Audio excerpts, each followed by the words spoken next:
Hello everyone, it's Dylan from Yugioh Everything, and welcome back to another Yu-Gi-Oh! VRains discussion video. This time we are going to be going over the episode 104 summary, which I've already done on a video, but that video was when the Playmaker Bowman duel was still going on. It's when we first got this summary, and now, because of how much things have changed given the massive plot twist, I feel like we can read it and analyze it in a new light. We also got the cast list, which I will be going over, the characters that are going to be speaking in this episode, and I'm going to be giving my thoughts on what's happening in the preview for 104 that we saw at the end of 103, and my prediction as to how I think this duel, and thus the beginning of this season, is going to play out. So if you do not want any spoilers, now is your chance to get off this video. 3, 2, 1, here we go. So episode 104 is titled Claim of Responsibility, and I am going to say big thank you to DMC as always for translating. The episode title is kind of interesting because it's almost like someone is going to be paying for a sin that they have committed, or a sin in the eyes of a certain character that they have committed, right? Someone is going to be claiming responsibility and almost having to pay for the mistakes that they made. And I think that is kind of what is implied even by the visuals of 104, that basically what's happening is Queen is being hunted down by I, probably because of what she did to Earth. Either that, or I is trying to strike a deal with her to recreate the Cyberse. Before I speculate more, let's just read the summary and the cast. Thanks to the efforts of Playmaker and his allies, Den City is now at peace again. Meanwhile, I and Robapi sneak onto a ship owned by Sol Technologies. I attempts to initiate contact with Sol's top executive, Queen. Just what is I's motive? When we first got this summary, a lot of us thought, including myself, that I would be traveling through Robapi, that Robapi would be like a vessel for him, that was how he programmed her, and how he was going to kind of come back to life and start making his moves outside of Yusaku, outside of Playmaker.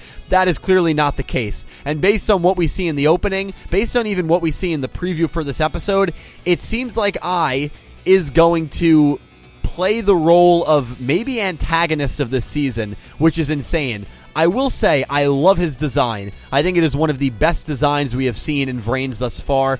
I absolutely love it. I think he looks really, really great. Robapi's design, sure, it's a mixture of Sora and Haru. It literally looks like a combination of them. So I don't have any issues with that. I think that's a fine design. But in terms of the voice that I hope he has more of a voice of Suzaku, who is a character in Code Geass. This voice actor, the man who is voicing I don't remember the name off of the top of my head, is a very well-known, a very good voice actor. And so that joke voice that he does for if he has a more stoic and serious voice in the human form of I, which I think we are going to see, I think that is going to be really cool. Meanwhile, I have the whole cast list here. Sakurai Takahiro is the voice actor name. Here is the cast list for this episode. Yusaku, Kusanagi, I, Robapi, Akira, Aoi, Queen, Hayami, Frog/Pigeon/Chief, Link Karibo, and extras. I'm not going to look too deep into the chief there. It's probably the boss of the Frog and the Pigeon.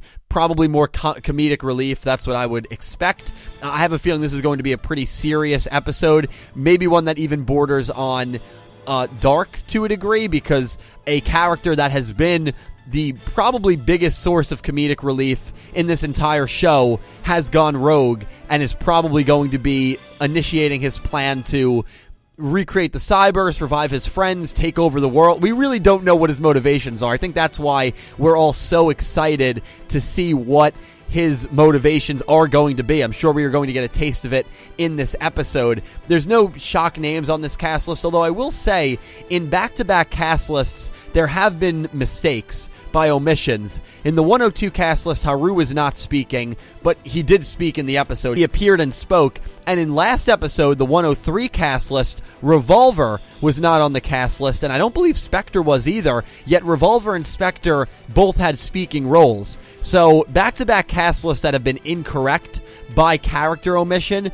there's a chance that maybe a character will speak, like Soulburner, for instance. That's just not on this cast list, but we will have to wait and see if that comes to fruition.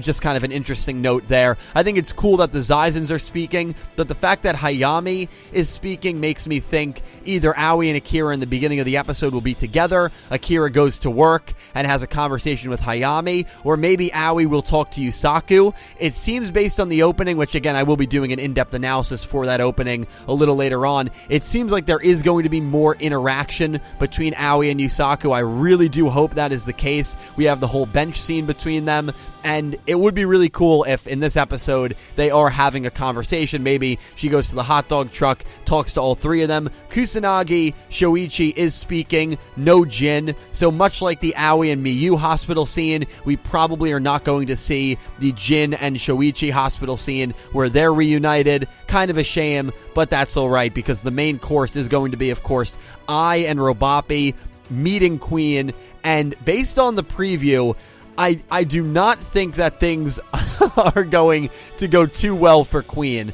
Queen looks stunned. I'm sure this image of her and the image you see of Ai right now, where they're focusing on his eye, the lighting, the whole screen gets kind of darker towards the top and towards the bottom, and they have focus on his eye. Kind of I don't want to say an evil face, but definitely a more menacing face than you would probably expect a character like Ai to make. Of course, we don't know his motivations, but I would say based on this face, it's a serious face, it's a determined face, and the one that Queen has is more of a shock and awe, like, what the hell is this is seriously Ai right now? Like, one of the Ignis actually survived? It seems to me that Queen probably is assuming before Ai and Robapi show themselves that all of the Ignis were destroyed.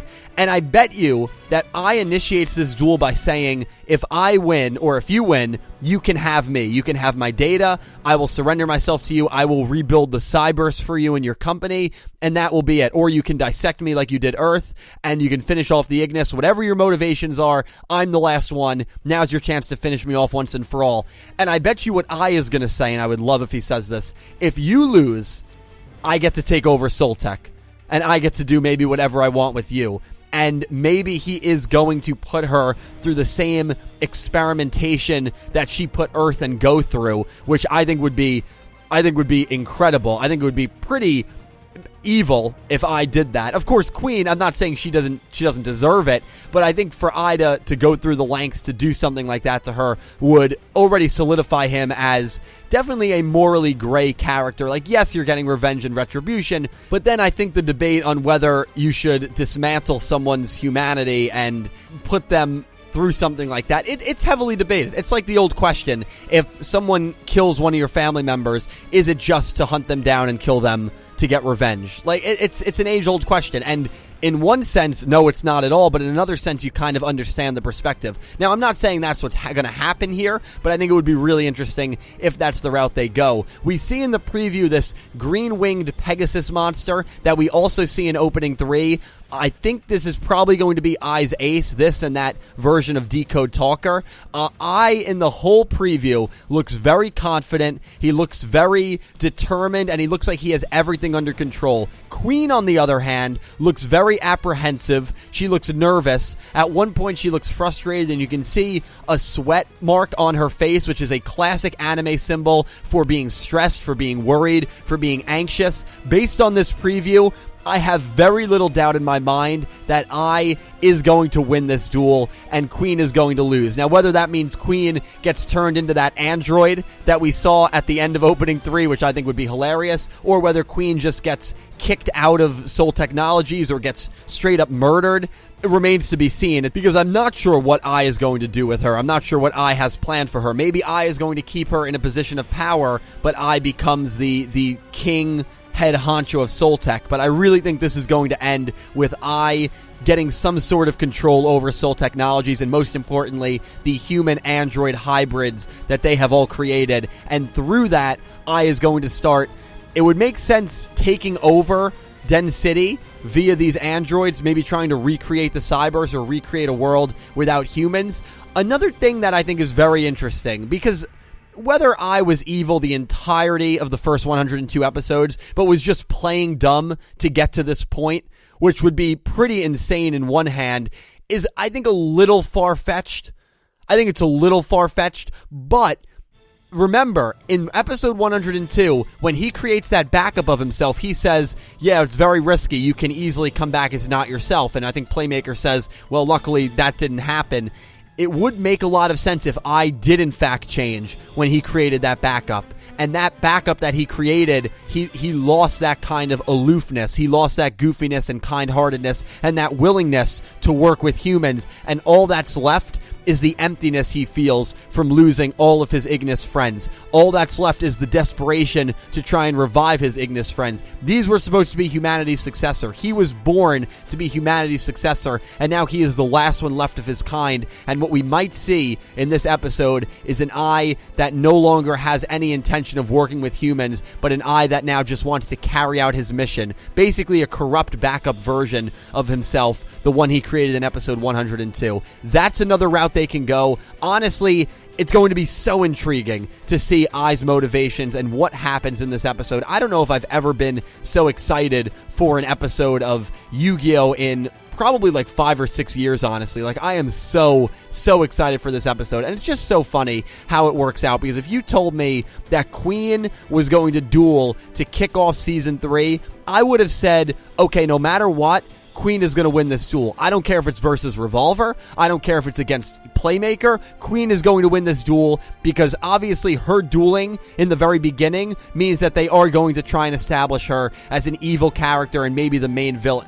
Throw all that out the window. Throw all of it out the window, because here comes Human Ai, who seemingly is again going to be an eviler character than we all maybe could have imagined. Even though one of my early theories was that he was going to be the main villain of the show. That was one of my very early theories. I kind of moved away from that as him and Playmaker started to develop, but it seems like that theory, much like Shark and Yu-Gi-Oh! Zexal, very similar parallel there, except Shark was more of a rival friend rather than a best friend dude or protagonist to a degree in Ai, but still a parallel there, and it's a classic Shin Yoshida plot twist. But guys, you let me know all things episode 104. Let me know your predictions on this duel. Let me know what you think of Ai's motivations. Let me know what you think they're going to be. And yeah, really excited for this episode. We should get the cast for 105 and the summary for 105 on Tuesday. And of course, I will be bringing a video once those summaries and once that cast list does come out. A special thank you to my Platinum tier patrons Alexa Baker, Glen McGookin, Jorge Carrillo, James Rose, Samuel Stark, Thomas Adderley, Horace Maye,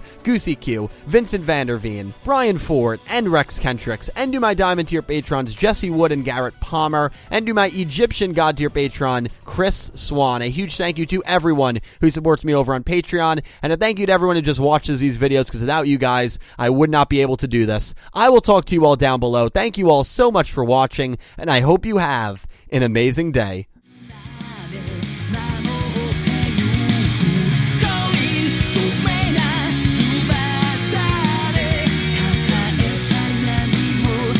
Wow.